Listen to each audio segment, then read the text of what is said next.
Welcome to Victor's Children, a podcast from so-called Canada talking socialism from below. My name is David Campfield. I live with my partner and cat in Winnipeg, Manitoba, which is in Treaty 1 territory, the traditional territory of Anishinaabe, Cree, Ojibwe, Dakota, and Dene peoples, and the homeland of the Métis Nation. All those of us in the Canadian state who aren't Indigenous need to commit ourselves to the struggle against settler colonialism.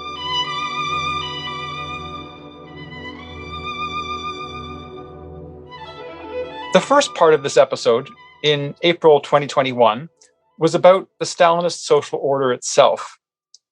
But the influence of Stalinism went far beyond the borders of the Stalinist societies. Starting in the 1920s, the Stalinist rulers of the USSR, and later their counterparts in other similar societies, shaped the politics of official communist parties and other left forces all over the world. There are different versions of Stalinist politics. For example, Maoism can be seen as an internal critique of Stalinism that fails to break with Stalinism itself. But Stalinist politics in one form or another, which today are often described as Marxist-Leninist by their supporters, are still influential in parts of the left today. So for the second part of this episode, I'm really glad to welcome Alex de Jong to Victor's Children. Alex, would you like to just briefly introduce yourself?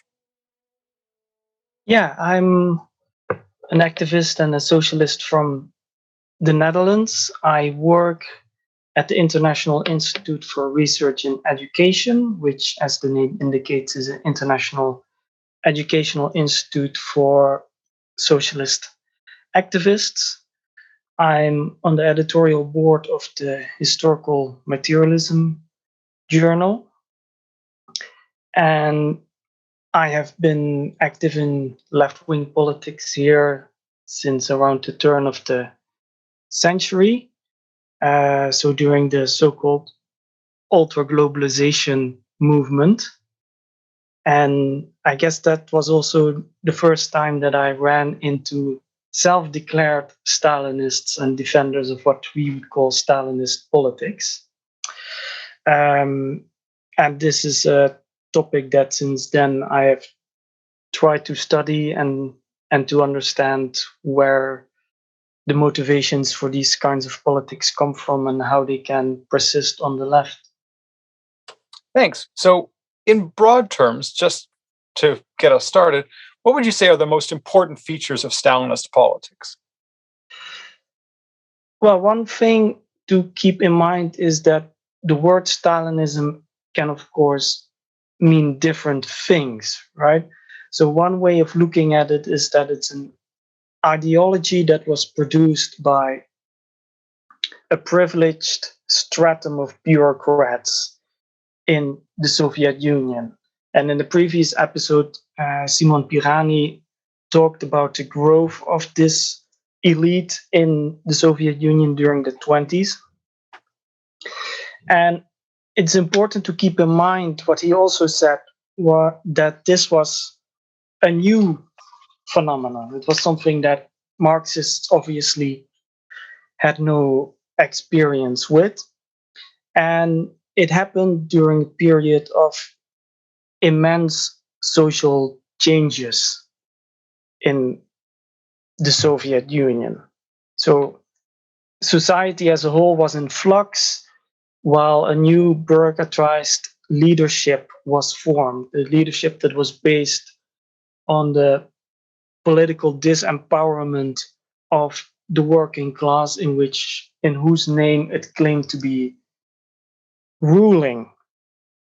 So in that sense, Stalinism is the ideology of this bureaucratic elite or privileged stratum in society, and it's both the expression of its rule and the ideology that justifies its rule.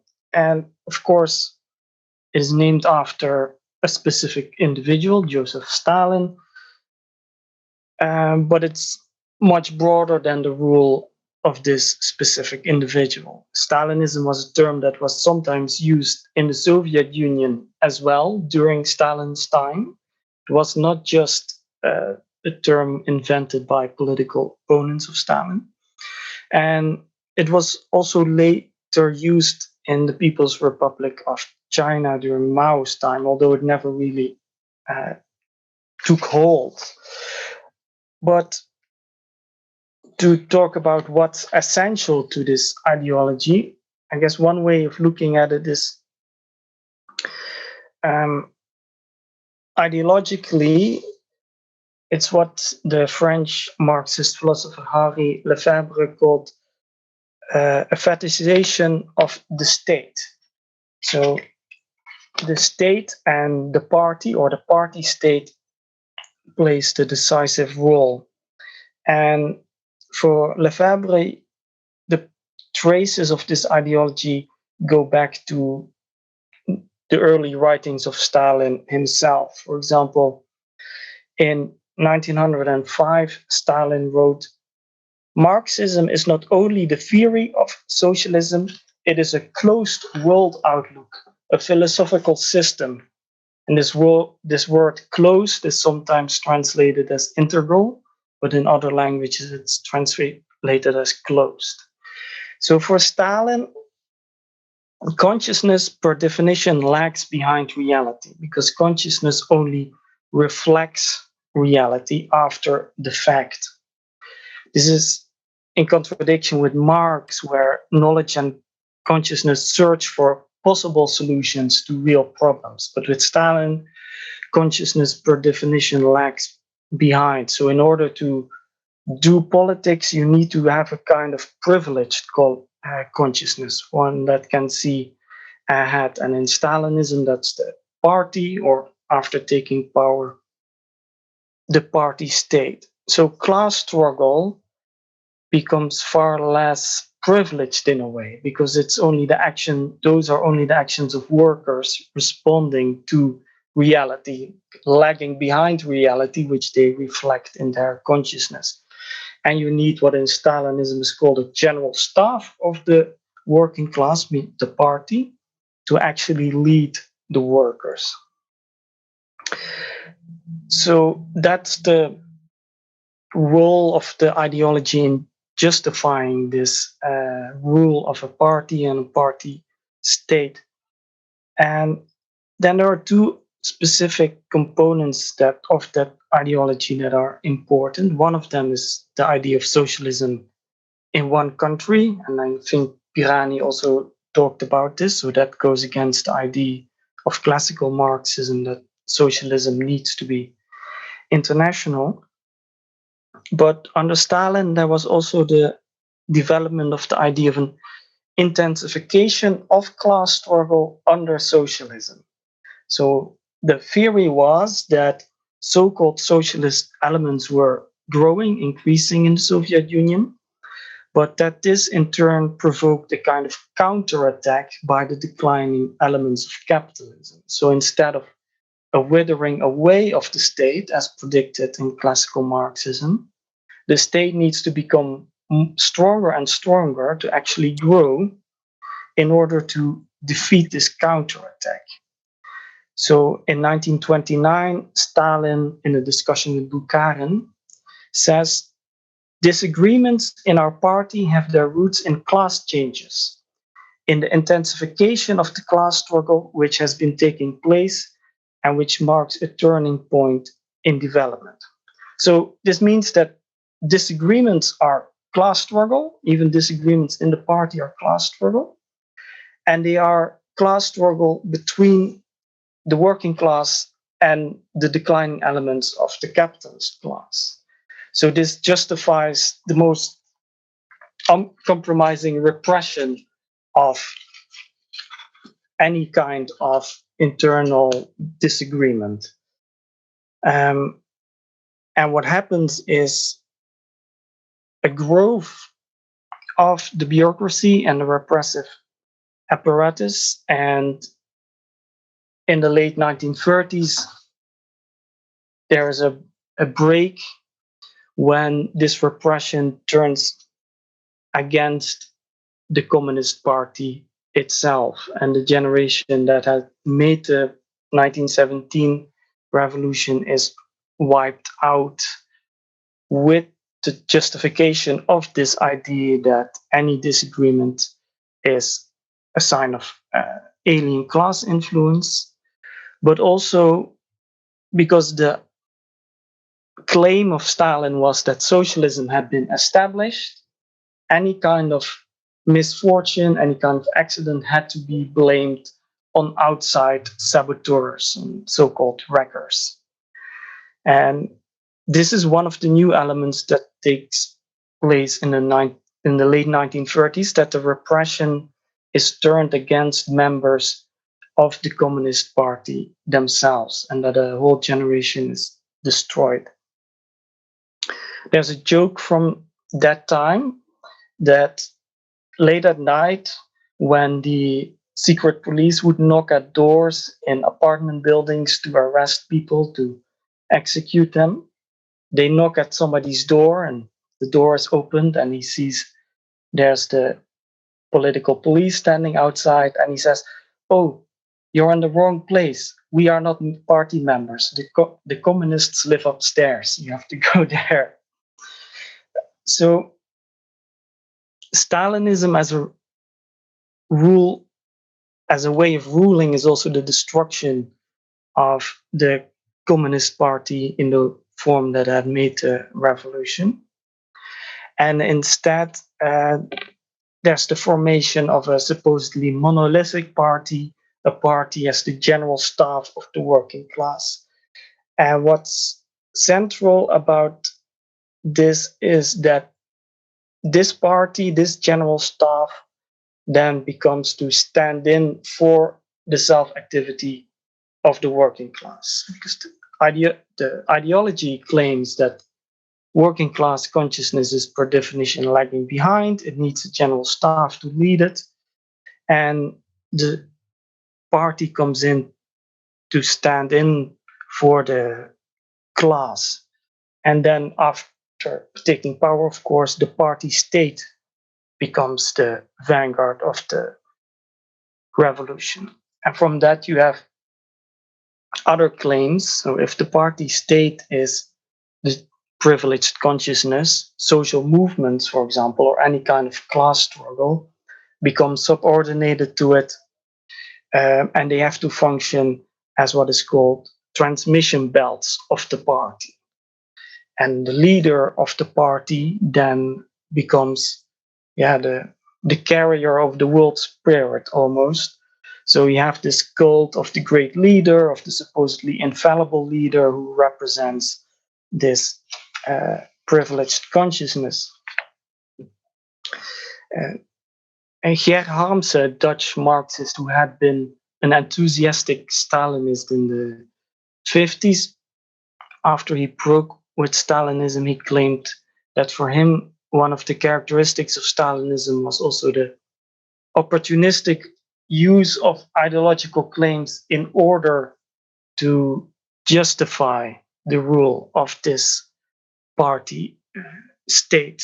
So that's, I think, also why you can have these very sudden shifts made by Stalinist parties or groups, or this very kind of opportunistic maneuvering, as long as it's in the interest of the party or the party state. I think that's very helpful for understanding the kind of politics that were diffused internationally, literally to millions of people. Right, and I think it may not be easy for many people today listening to this to understand just how widespread this was. Because of the actual material resources and the great prestige of the USSR and the similar states, that they exercised that influence far beyond their own borders. So maybe we could talk about Maoism for a minute, since I mentioned earlier that it can be seen as an internal critique of Stalinism that fails to break with Stalinism, and that's a formulation I take from the US writer and activist Elliott Liu in his book Maoism and the Chinese Revolution, A Critical Introduction. So, Alex, could you talk about how Maoism criticizes what we could call mainstream Stalinism, that is the version associated with the parties that were formerly aligned with the USSR, and then in what ways Maoism still remains Stalinism? So the first thing to keep in mind that, especially in the beginning, Maoism was not a term used by people to refer to themselves.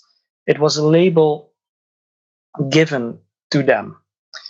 And so there are different things are called Maoist. So the first uses of that term start popping up, I guess, in the late 50s and early 60s, when after the 20th Congress of the Communist Party of the Soviet Union, Khrushchev, the Soviet leader, makes a partial criticism of the repression under Stalin. And also the Soviet Party starts moving towards a theory of what they call the peaceful coexistence and peaceful competition between the so-called socialist bloc, led by the Soviet Union, and the imperialist or capitalist bloc. So Maoism first takes shape as a rejection of these ideas. And you have the first groups being formed that are called Maoists by others as groups that are in opposition to these changes. In 1963, the Chinese Communist Party publishes a document called On the Question of Stalin, in which they write, Stalin's life was that of a great Marxist-Leninist, a great proletarian revolutionary. It is true that while he performed many great deeds for the Soviet people and the international communist movement, Stalin also made certain mistakes. So there is a recognition that some things went wrong, but the specific criticisms that were being made by Khrushchev, for example, are just flat out rejected. Like, there's no arguments here. It's just an assertion that Stalin did not do these things. Then, because they do make this point that some policies under Stalin were wrong or mistaken, there are two specific examples in which Maoism, as it takes shape around that time, is different, I guess, from mainstream Stalinism. So first of all is the idea that Stalin confused so-called non-antagonistic contradictions between the people for antagonistic contradictions. So as I said, under Stalin, there's this claim that the class struggle intensifies under socialism. And when you have already declared that the capitalist class has been defeated, any disagreement, any ideological struggle is the work of saboteurs that need to be ruthlessly crushed. So there's an implicit, often a recognition by Maoists that this led to the persecution of innocent people. And this is implicit because they use this kind of euphemistic language that Stalin mistakenly saw contradictions among the people as contradictions between the enemy and the people. The second point of criticism that's developed in Maoist circles of Stalin is that for Stalin, building socialism basically meant increasing the forces of production under the leadership of the party and its cadres.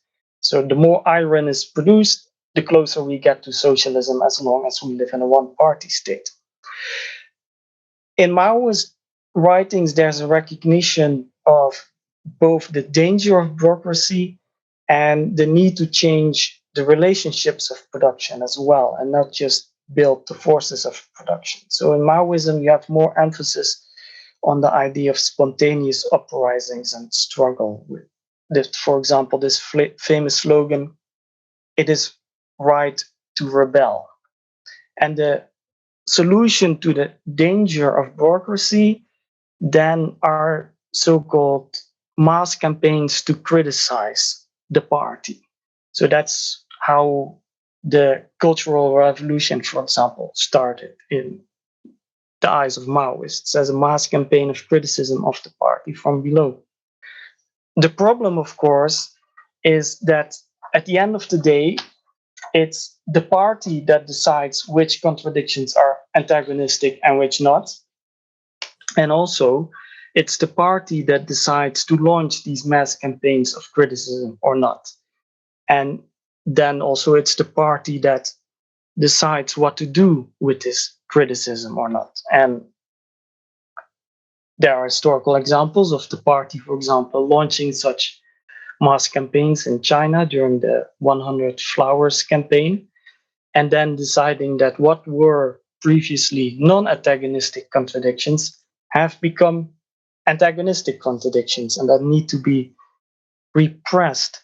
So the essential element in which Maoism does not break with Stalinism is that, just like mainstream Stalinism, it sees the party, not working class self activity, as the driving force towards socialism. So it's still the party that has the privilege of deciding which contradictions are antagonistic or not, which criticism is allowed or not, which mass campaigns can be allowed or not.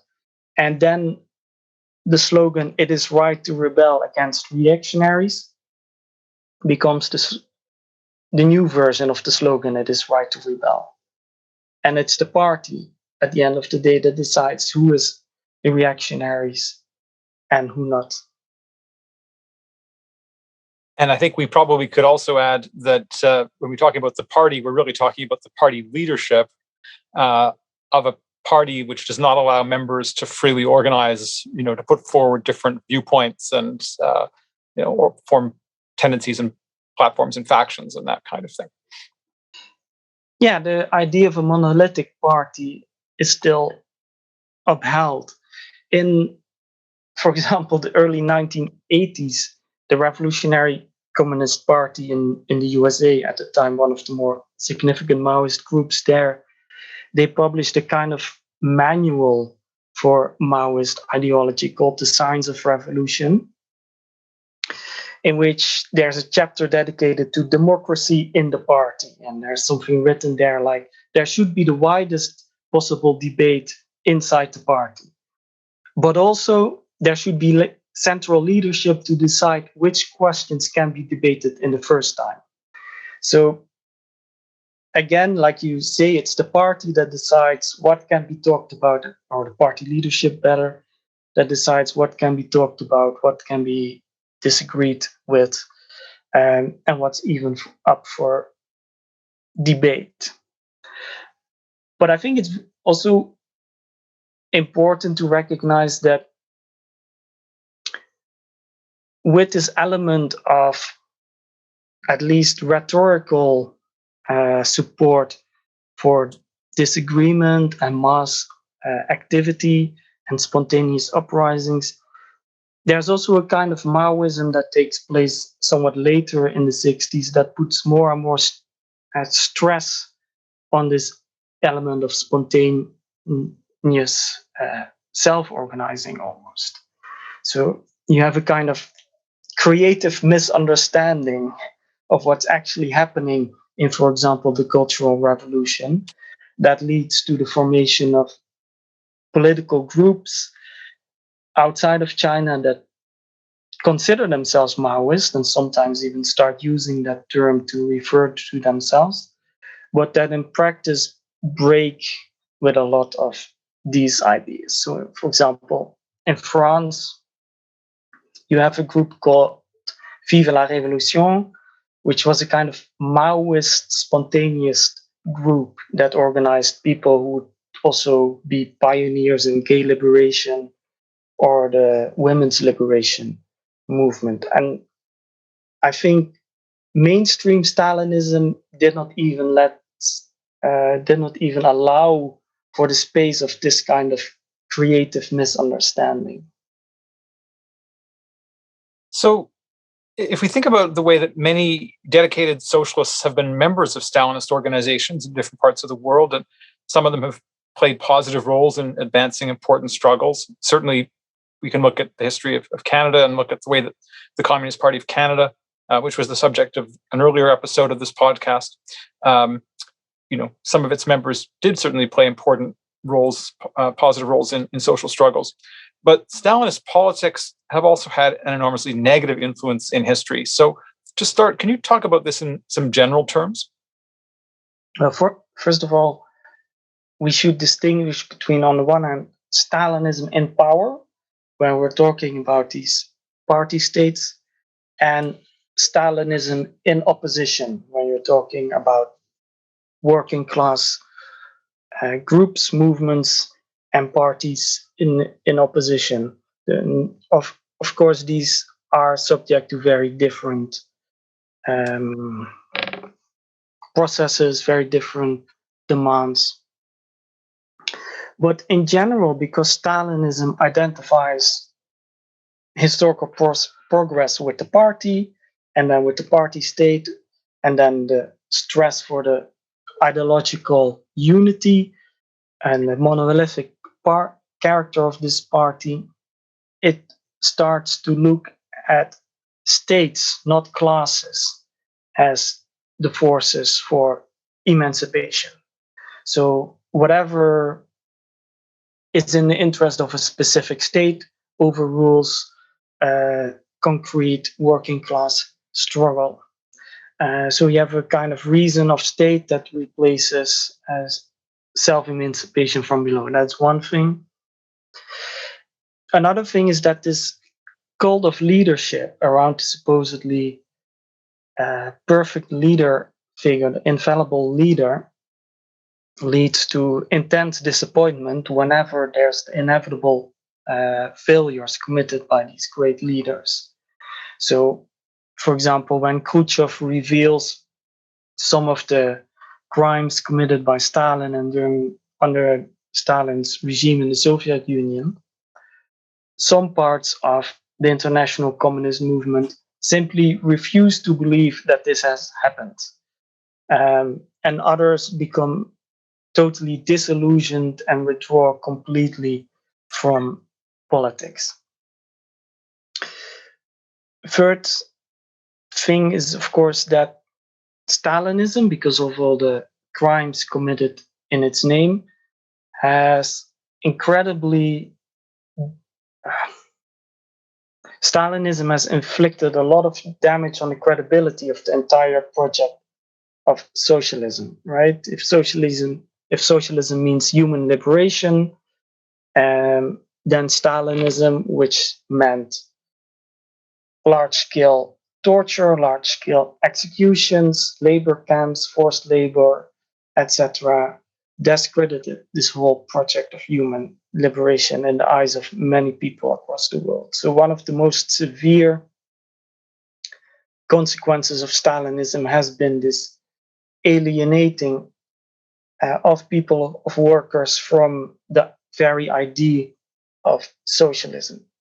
And you can see that still today in, for example, Eastern Europe, in countries that were supposedly socialist a few decades ago, where the entire notion of socialism has disappeared, and the political climate is in countries like Hungary or Poland even more right-wing than it is in many Western European countries. Yeah, that's very helpful. Maybe we could then talk about some specific situations in history where we've seen Stalinist politics having a really negative influence. Well, I think Simon Pirani already gave a lot of examples of that in the previous episode. What you see in a lot of cases is that because socialism has become identified with certain states and with a certain state apparatus,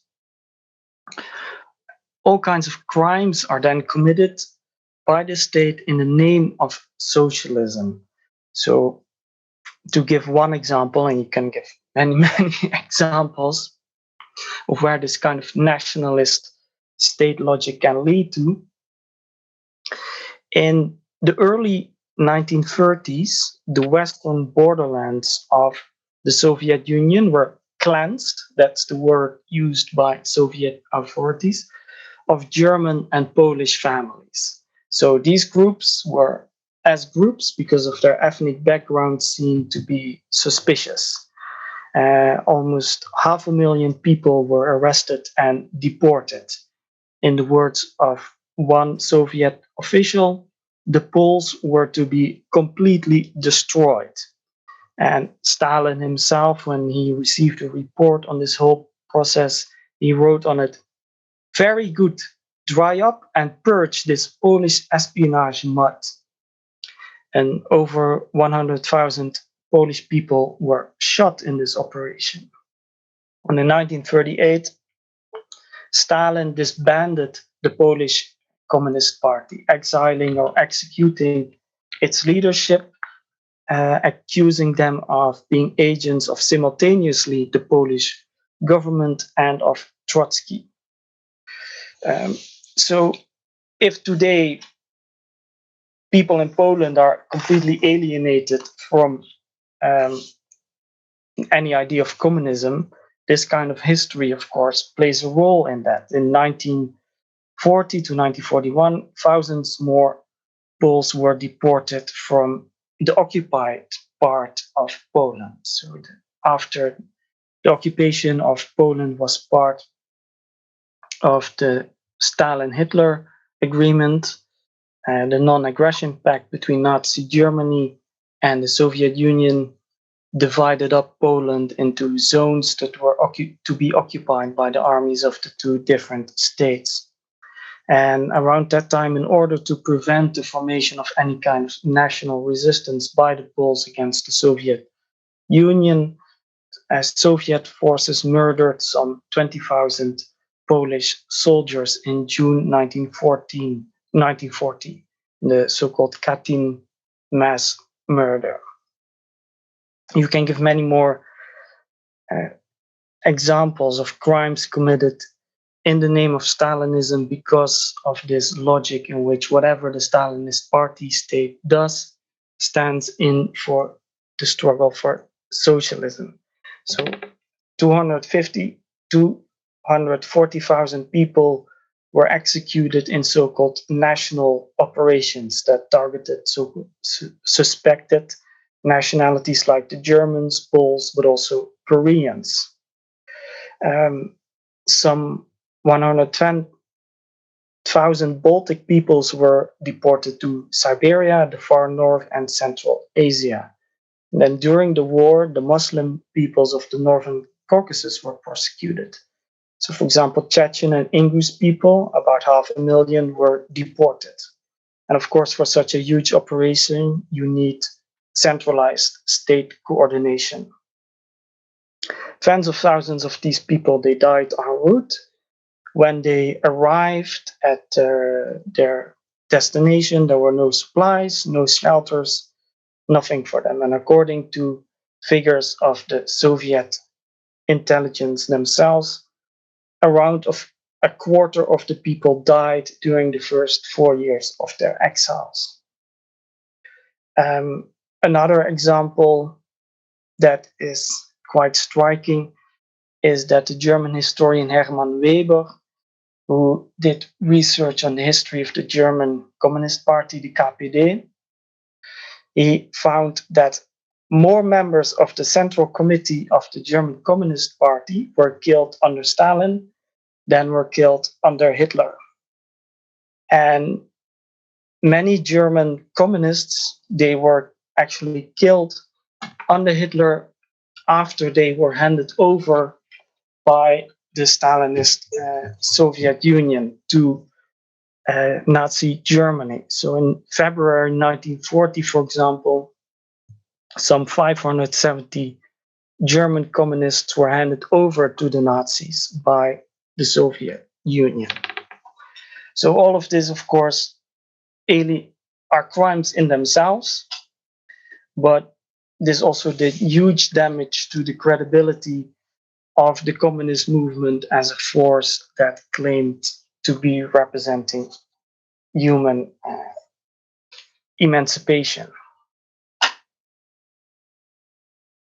I think those are important and today not well enough known. And we could also talk about situations in which communist parties far from the Soviet Union, which played important roles in social struggles. really became barriers to advancing those struggles. So, for example, in France in the late 1960s, or in Italy, again at the same period, where you had enormous upsurges of working class struggle and other groups in society beginning to organize themselves, and the Communist parties really playing a role of being a brake on that self activity. Yeah, you can especially see this with, for example, the French Communist Party. So this is a party that in 1945 entered into the French government, and acting in solidarity with the government, as they put it, they actually voted for the credits needed to send French colonial troops to Vietnam. Because in agreement with the Western allies, the Soviet Union had agreed that what was then Indochina should belong to the Western sphere of influence. So in 1945, the Viet Minh already proclaimed the Democratic Republic of Vietnam, but the Soviet Union doesn't recognize this republic until years later, until after the Chinese Revolution. And then later, it's the Soviets and the Chinese together that pressure the Vietnamese into accepting a compromise that made a new war inevitable.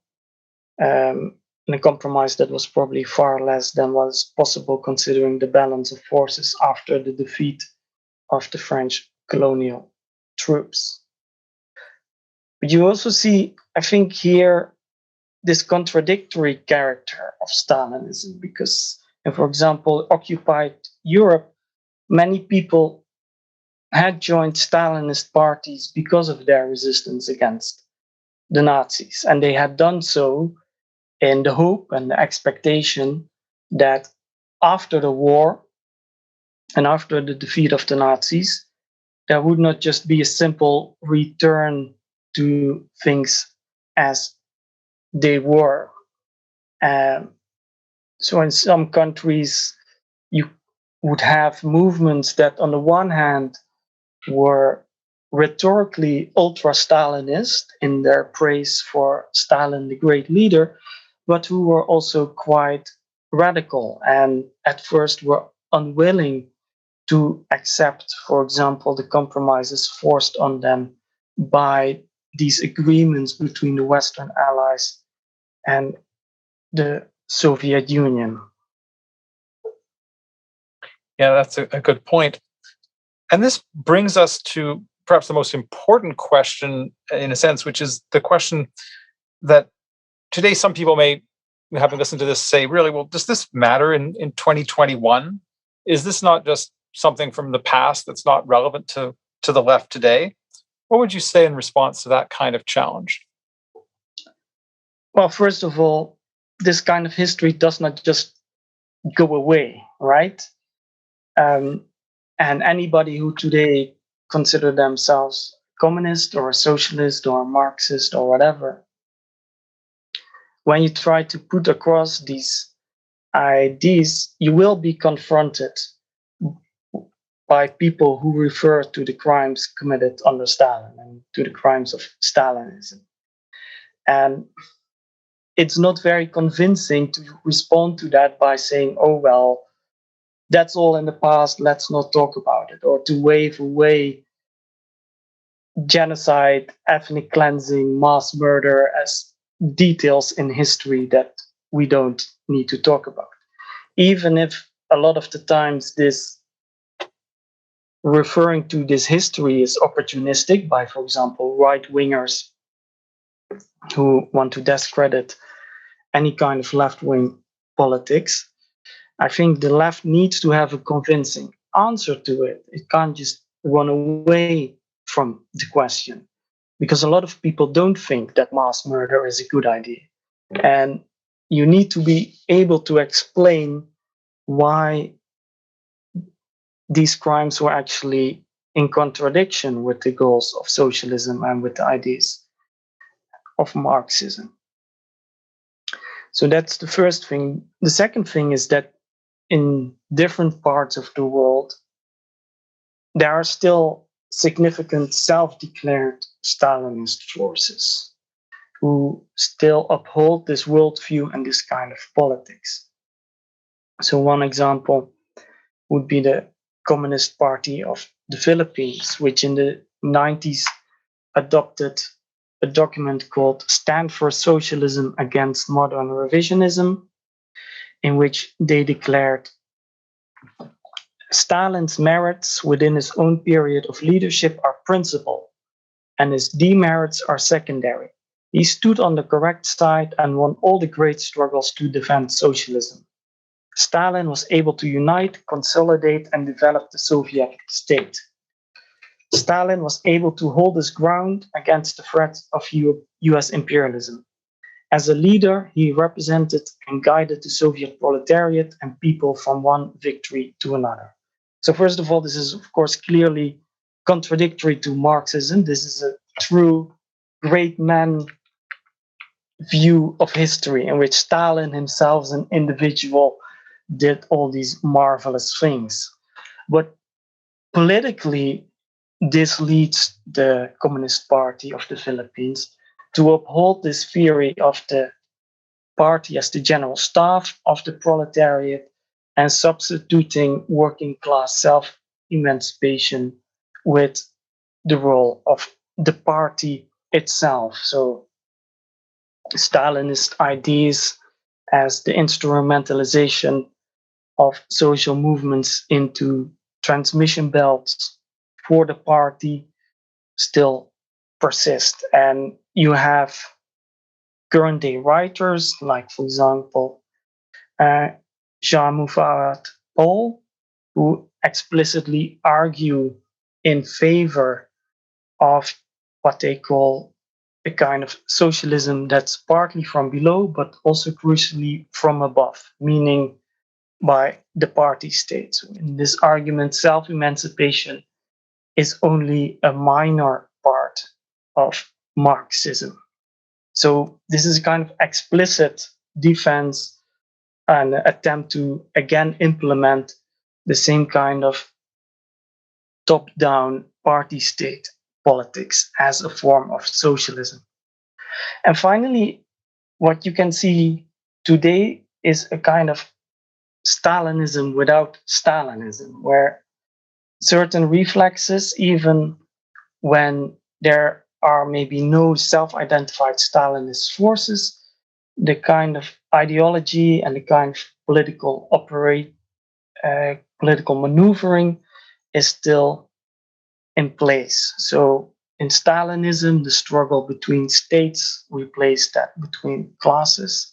Today, there are not many Stalinist states anymore, but there are still some groups, people on the left, who think it's the job of leftists to support one state against another state and to basically support whatever state that is at least rhetorically opposed to, for example, US imperialism, without making any kind of class analysis of that state and of working class struggles in that state.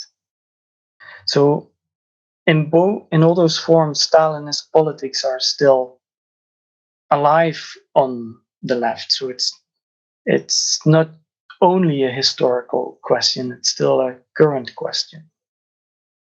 I think those are great examples. And for our listeners here, I should just mention that, of course, since there's a very large Filipino community in Canada, the influence of the politics of the Communist Party of the Philippines is not absent within the community here, because, of course, the Communist Party of the Philippines remains the largest radical left force in the Philippines, and through its various front organizations has a presence internationally.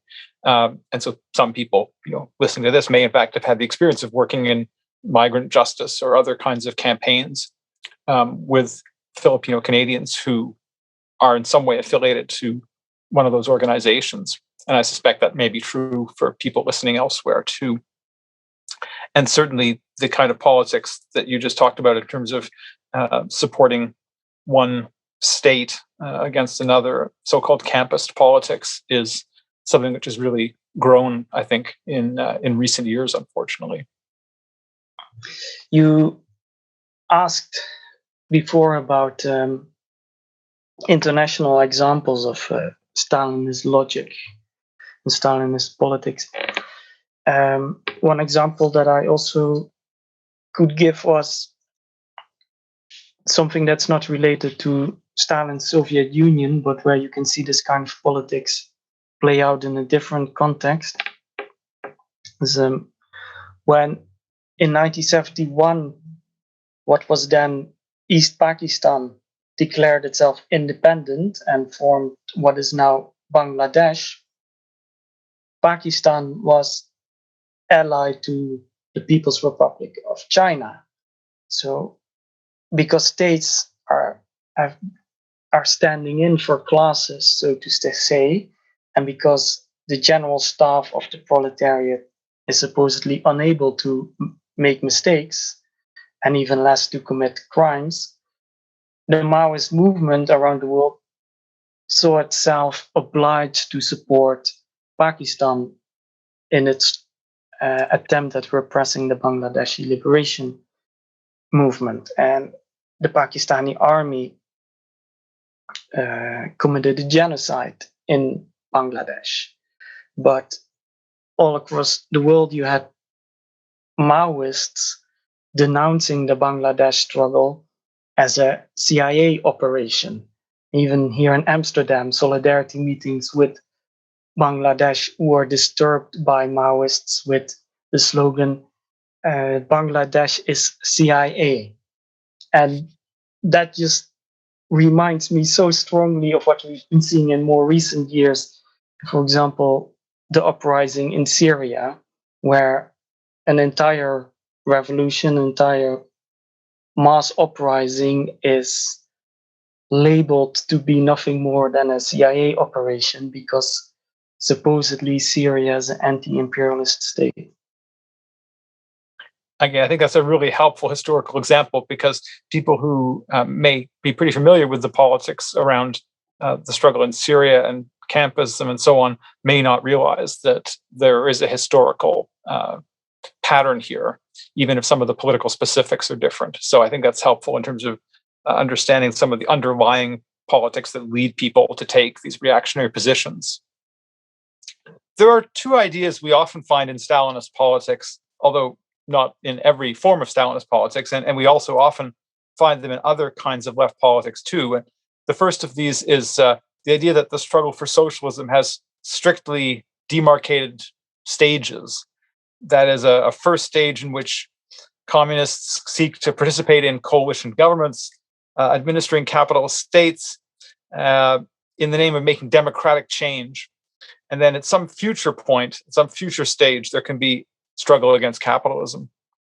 And then the second idea is the goal of forming popular fronts. So broad alliances which unite everybody from the radical left through social democrats, liberals, and the so-called progressive element of the capitalist class, all together against fascism or some other right-wing threat.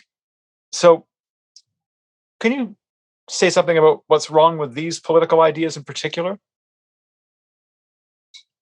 Well, I think at the core of both of them is the issue of alliances and what kind of alliances are formed. Obviously, no one would deny that alliances are necessary, but the question is alliances of whom and on the basis of what and to which ends. And I think it's crucial what you mentioned, this element of popular fronts, of an alliance of, on the one hand, working class forces with so-called progressive elements of the capitalist class.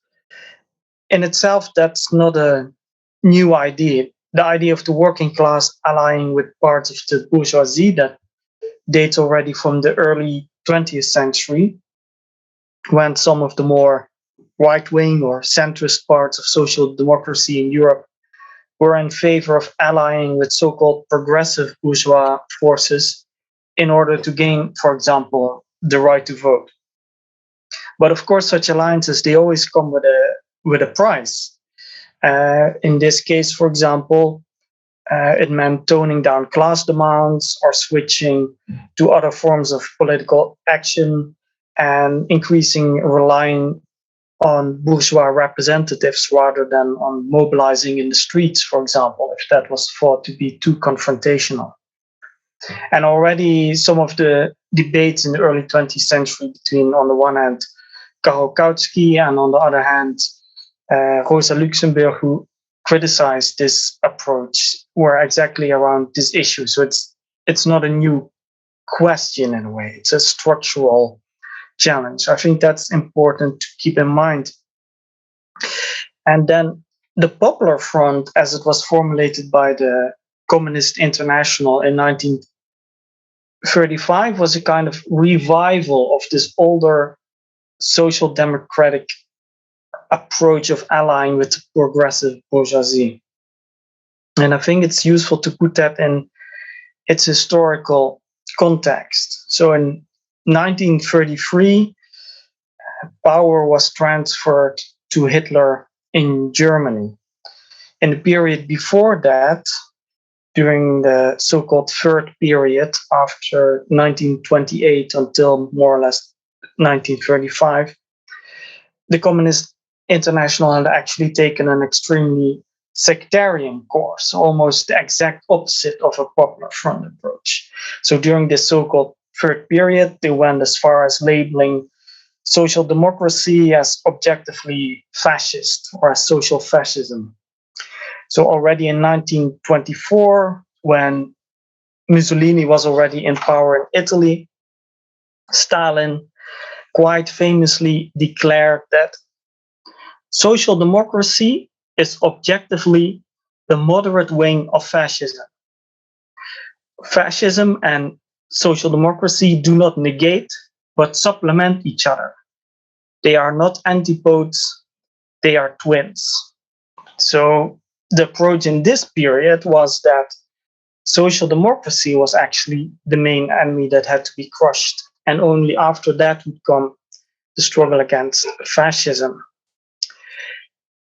In addition, the Communist International around that time was arguing that whether or not Hitler coming to power was not really that big of a difference for German politics. They claimed that Germany was already fascist since 1930 anyway. So this was an extremely sectarian approach that, of course, in some ways was pushed back against by rank and file communists. It was also a kind of sectarianism that in some way was mirrored by social democracy. The Social Democratic Party in Germany at the time, they would also denounce the communists and the Nazis as equally bad as totalitarian parties. So, of course, this was a completely disastrous approach. And it's only after Hitler came to power that, on one hand, parts of social democracy actually took a hard left turn and started calling for revolutionary working class resistance against fascism, while, on the other hand, the Communist International takes a turn to the right, as it were. Because what they decide on in the 7th Congress of the Comintern in 1935 is this approach towards a popular front. And this means an alliance of the Communist Party, but also other left-wing parties with, indeed, parts of the bourgeoisie. Like, for example, in France, the so-called Radical Party, which, despite its name, was not a radical party, but it's a party that indeed would be considered liberal in the modern sense of the word, an explicitly pro-capitalist bourgeois party, but in favor of let's say, democratic freedoms and reforms. So the approach of a popular front was to include such bourgeois forces into an alliance with more left-wing forces. And that makes it different from an other older strategy of the Communist International, which is that of the united front. So this was an approach that had been defended by the Communist International in the early 20s. And a united front was thought to be necessary in the struggle against fascism, but also in broader in the process of mobilizing the working class against capitalism on a class basis. So a united front would be an alliance of working class organizations and forces on an independent basis. And the Popular Front is something very different. And this kind of interclass alliance, this Popular Front, probably reached its peak during the Second World War, until around 1947 when the Cold War starts. So in this period from in the 1940s until 1947, you see that communist parties abandon any short or even medium-term goals of overthrowing capitalism or the bourgeois state, which makes sense because you cannot ally with somebody that you're actively trying to overthrow. And it also becomes difficult to ally with somebody you consistently fight.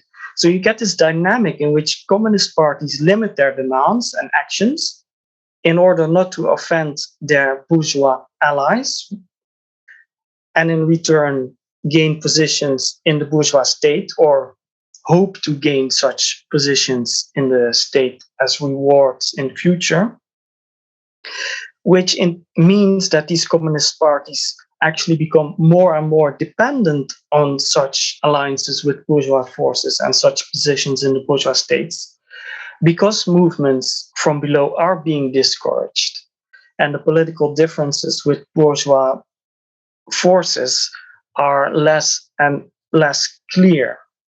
And you clearly see the result of such an approach on, for example, the issue of colonialism in European countries.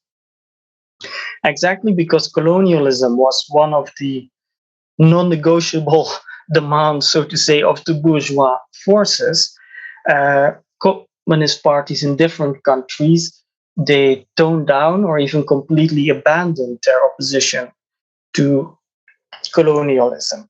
And that led to incredibly bad political positions being taken. So, for example, in 1945, on May 8th, there was the so-called Sétif massacre in Algeria, in which French police fired on demonstrators. And this was followed by more attacks by French settlers and French police on local people, which led to the deaths of thousands of Algerians. The low estimations is 6,000. Some estimations are that French forces and French settlers killed 30,000 people in the period after that. At the time of these events, the Communist Party of France stated that the perpetrators of the disturbances were of Hitler's inspiration and method. The Communist Party suggested that it was a provocation fomented by the big trusts and Vichy officials. And the political bureau issued a statement: "We must immediately and mercilessly punish the organizers of the revolt." And this had to be done in name of the defense of the French Republic, one and indivisible. And I think it's important to keep in mind that the French Communist Party was not unique in this, even though they probably went farther than many other communist parties. So in the USA, the Communist Party supported the repression of labor strikes and the imprisonment of leftists and labor activists who did support strikes. This was part of the alliance with the bourgeoisie. It even went so far that when the Roosevelt administration interned Japanese Americans, This was not opposed by the Communist Party, and the Communist Party even expelled their own Japanese American comrades.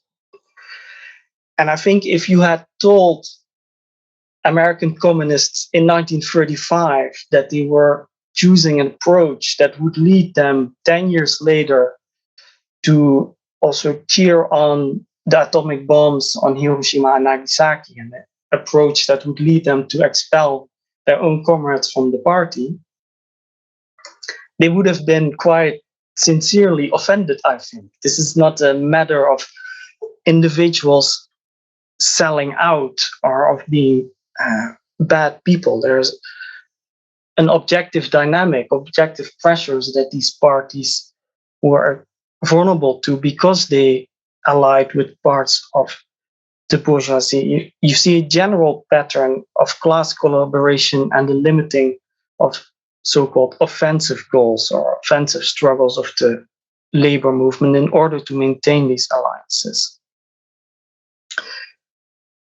So, for example, on a smaller scale in the Netherlands, even the Communist Party, which before the war had been a strong supporter of Indonesian independence. Indonesia was a colony of the Netherlands at the time.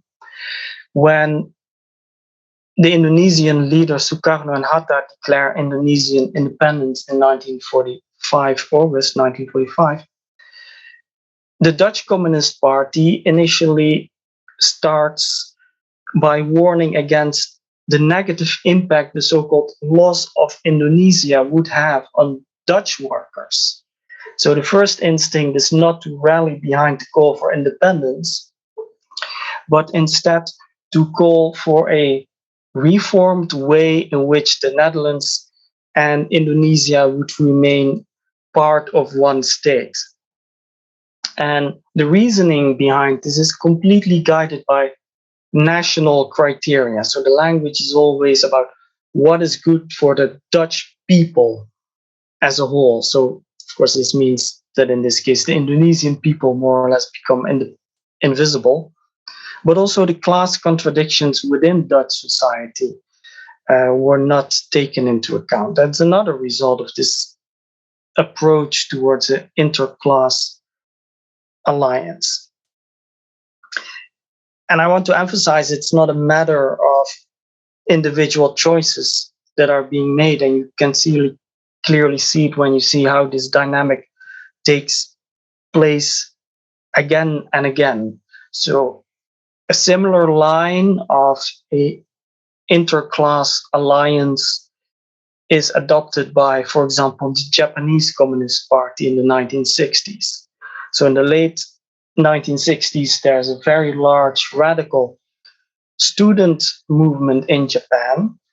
And during this period, again, in order to maintain an alliance with the so-called progressive bourgeoisie, or to at least keep open the possibility of such a future alliance, you see that the Japanese communists are actually voting for repressive laws, and that in several instances, the youth organization of the Japanese Communist Party even collaborates with the police in repressing radical protests of the Sengakuren, the radical leftist student movement.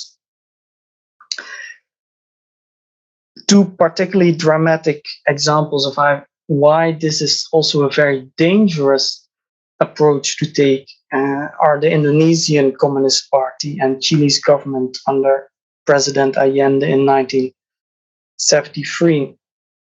In both cases, socialists, communists adapted this popular front strategy, even if they maybe not always use that term.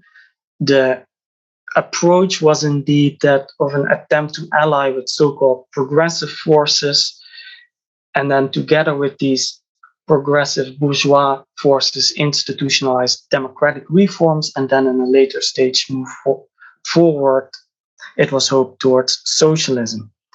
In both cases, this meant that leftists were creating and spreading illusions in exactly the same bourgeois state apparatus that they were trying to influence and to become parts of. So, especially you see this with, for example, the Indonesian Communist Party emphasizing that the Indonesian army was an anti imperialist army and a nationalist army and not an enemy of the communist movement. And in the case of Chile, the Allende government also used rhetoric about the democratic character of the army and refused to arm, for example, radical leftist workers who were demanding arms, that they would need to defend themselves against the counter revolution, exactly because they didn't want to alienate bourgeois forces. And in both cases, you see that the movement is then crushed by the supposedly democratic army, so by parts of the bourgeois state apparatus. So you see this pattern again and again, even as recently as when in 2012 the police in South Africa opened fire on a wildcat of miners, on striking miners, and killing 34 miners. The Communist Party of South Africa denounced these workers as criminals because these workers were supposedly guilty of trying to sabotage the alliance between the Communist Party and the progressive bourgeoisie. So you see the striking resemblance, whether it's in 2012 with striking miners or 1945 with Algerian nationalists, because these communist parties have become so much part of the bourgeois state, they also refer to this rhetoric of agents, provocateurs, saboteurs, etc., in order to explain protest against these supposedly progressive governments that they are supporting. So it's a process of party leaders and party activists becoming integrated in bureaucratic structures, and slowly they start worrying more about outward signs of supposed strength, such as number of votes, seats in parliaments, and membership, and less about what such numbers are actually for. Positions in the state apparatus are becoming seen as ends in themselves, without taking into account that the bourgeois state is not some kind of static thing that you can take over piece by piece. So instead, it's something that's in movement. The bourgeoisie will also use its own influence in the state apparatus. And the state apparatus of a bourgeois state is, of course, structurally built to the advantage of capitalist forces and in order to protect private property and to limit the influence of the workers' movement. So it's a kind of trap for communist parties, for socialist forces, because the strength of working class political forces is a mobilized and conscious working class fighting for its own interests. But by allying themselves with parts of the bourgeoisie in such a popular front, the dynamic is actually of, on the one hand, alienating parts of its own strength by toning down struggles from below, but also even outright opposing such struggles, and then becoming more and more reliant on positions in the state apparatus. And you see this happening again and again, and whether it's Rosa Luxemburg arguing this against the dynamic in German social democracy, or much more recent cases, the structure of it is similar. So it's not a matter of opposing alliances in itself or a kind of moralistic argument about trying to keep clean hands, as it were. The question is, where do socialists and communists base their political power on? And can they base it on the bourgeois state? Or does it come on the contrary from a mobilized and conscious working class movement? I really want to thank you for your time and the very clear way that you've addressed some of these questions that are pretty unfamiliar to a lot of people on the left today. So thanks so much. Thank you, David.